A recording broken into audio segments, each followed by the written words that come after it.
fellow targeted individuals. A while back, I shared with TIs videos where you actually see law enforcement concealing evidence. And I have reports that are blank, redacted, even reports that are one sentence long after being questioned for an hour about my targeting, where I show tags, where I clearly show evidence of targeting in every state, but it's concealed.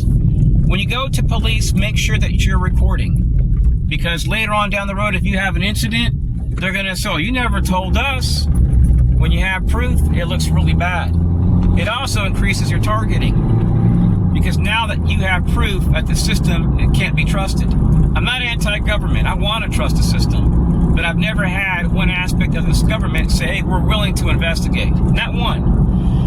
A while back, I was having issues at Lake Sumter Community College. Anytime I went in there, right when I would go in, a lady would stick her head out the bathroom door. Right as she's going in, she'd close the door almost all the way, stick her head out and go really loud. So I go to visit my grandmother one day, and I see a car pulls right up in the parking lot of the retirement center next to me, and the guy's tag says G4I. I type it up, it comes up, they're involved in black ops.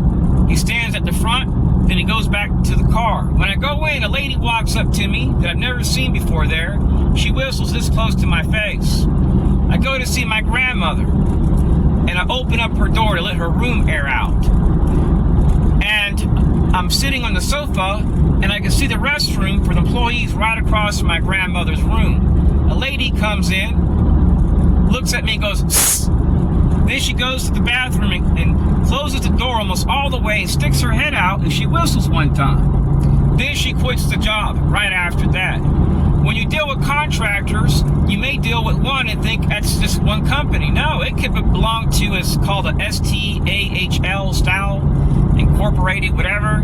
Some of these contractors have 100 companies. They're involved in real estate, life insurance, and they have different companies. They're shell companies, subsidiaries, fronts for targeting. And some of them really are doing stuff involving real estate, but on the side, they're also doing stuff to make money. They may use government tags. So sometimes when you're dealing with people that are Israeli, that are British, that dress like CIA agents, sometimes these contractors are just trying to exhibit themselves as a person of power. So that way you know you're being targeted by the system and you won't hurt them. I don't hurt anybody. I'm nonviolent.